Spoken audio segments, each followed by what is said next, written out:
I thought I would never become a mom. Frank and I loved each other more than anything in the world. We studied together, worked together, built a life side by side. We had everything. Except one thing. A child. 3 years of hope. 3 years of heartbreak. 3 years of silence where a little mom should have been. I prayed. We tried everything. And at some point we just stopped believing. And then we met her. A little girl with deep blue eyes, sitting quietly in the corner, who changed our lives forever. But we had no idea that the real miracle was still ahead. This is not just a love story.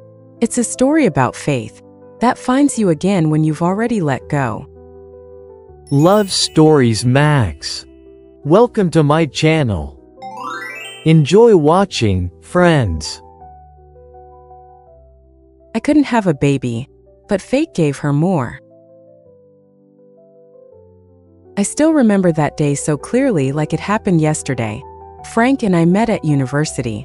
First year, a big lecture hall, everyone a little lost, everyone trying to look confident. I was sitting with my notebook, pretending to listen. But really, I was just staring out the window. And then he sat down next to me. Frank smiled, simple, genuine, no games. And you know those moments when you don't know anything about a person yet, but something inside you quietly whispers, "This matters." "Don't tell me you don't understand any of this either," he whispered. I barely held back a laugh. Not a single thing. And that's how everything began. We became inseparable so quickly.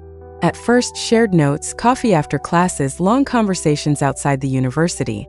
Then, evening walks through the city, when the streetlights were just turning on and the world felt quieter, like it belonged only to us. I don't remember the exact moment we fell in love. It wasn't sudden. It was like a slow warmth, like sunlight gently settling on your skin. By our second year, we decided to move in together. It was a little crazy. Young, broke, full of dreams, and with almost no plan. But you know what? It turned out to be one of the best decisions we ever made. Our apartment was small. Old furniture, slightly creaky floors, and a kitchen where only 2 people could stand at the same time. But it was ours. We cooked together, which often ended in laughter and slightly burnt food. We danced in the middle of the room to music. We fell asleep to movies we never actually finished. And every morning started the same way. His quiet good morning and my half-asleep smile. After graduation, we got incredibly lucky. We both landed jobs at the same law firm. And it was strange and beautiful. We went to work together, came home together, sometimes even had lunch at the same table. Some people said it was too much, spending all our time together. But for us, it felt natural. I was never too much of Frank. If anything, every day with him felt like a small celebration, even if it was just an ordinary Tuesday. We had one special hobby, diving. The first time we tried it was almost by accident during a vacation. I was scared, really scared. I remember squeezing his hand before going underwater. And he just quietly said, "I'm right here, always." And underwater, the world was different. Quiet, calm, without unnecessary words.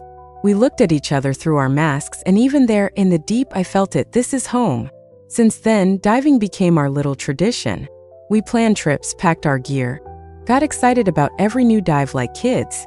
It was our way of escaping the world and staying just the 2 of us. You know what's the most surprising part?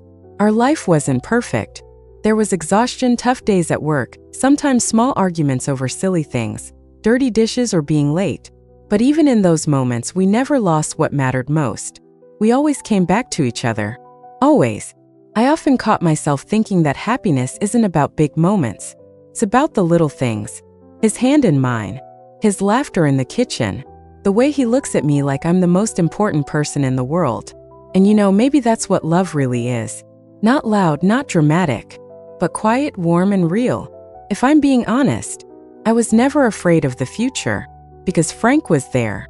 And with him, every tomorrow felt bright. And I truly believed it would always be that way. I remember that evening so clearly. Frank and I were sitting in the kitchen. Just a normal day, a simple dinner. But there was something different in his eyes. Deeper. Quieter. "Anna," he said, looking at me more seriously than ever before. "I want a child." My heart tightened, but not from fear. From love.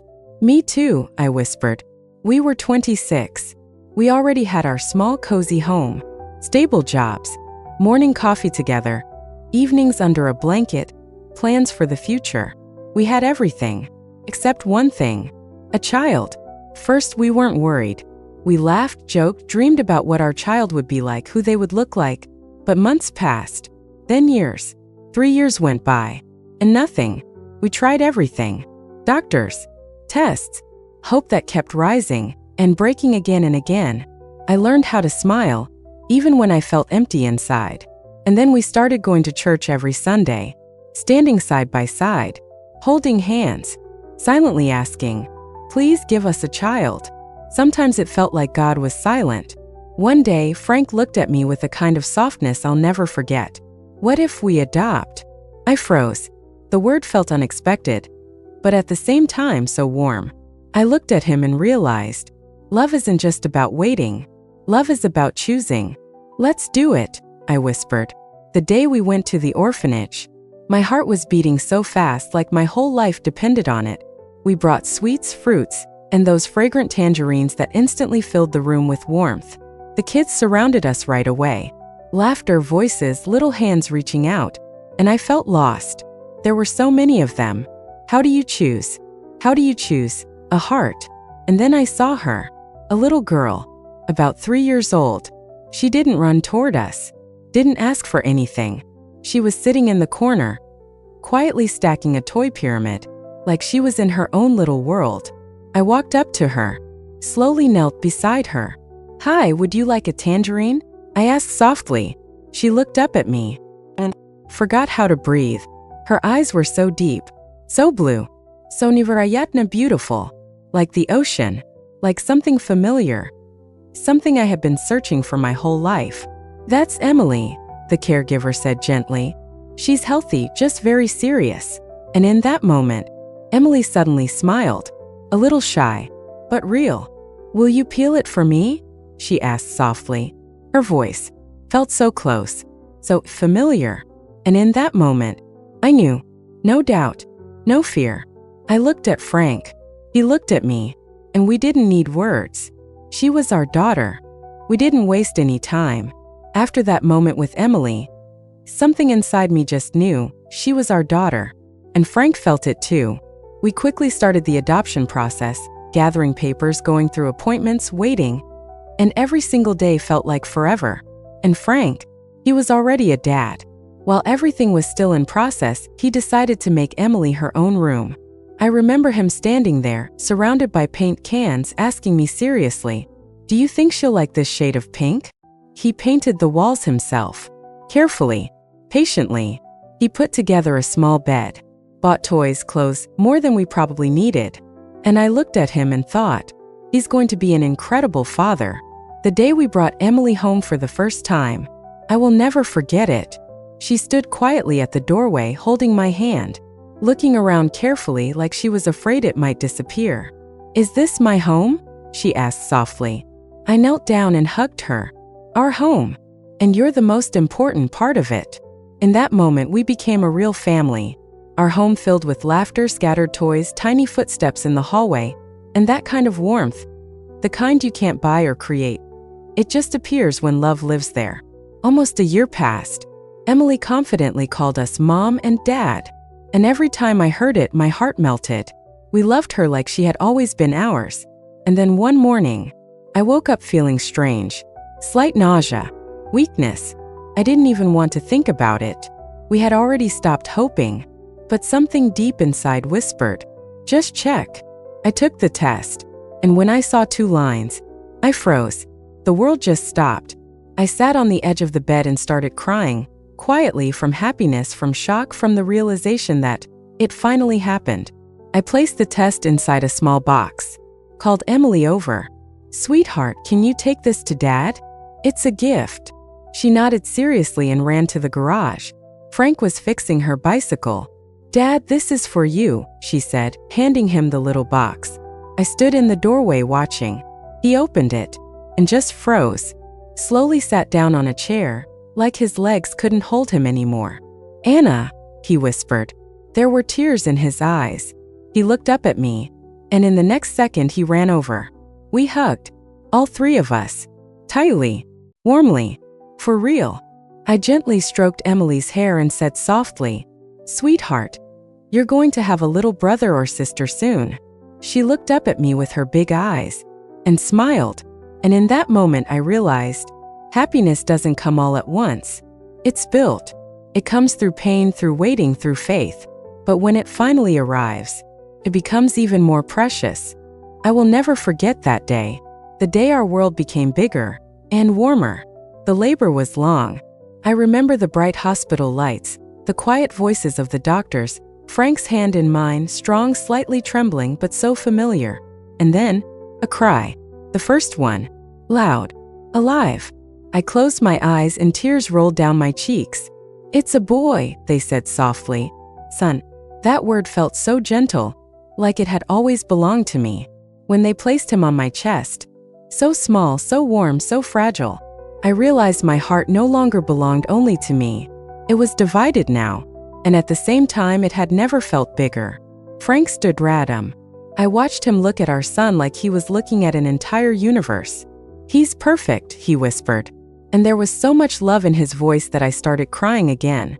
When we came home, Emily was waiting.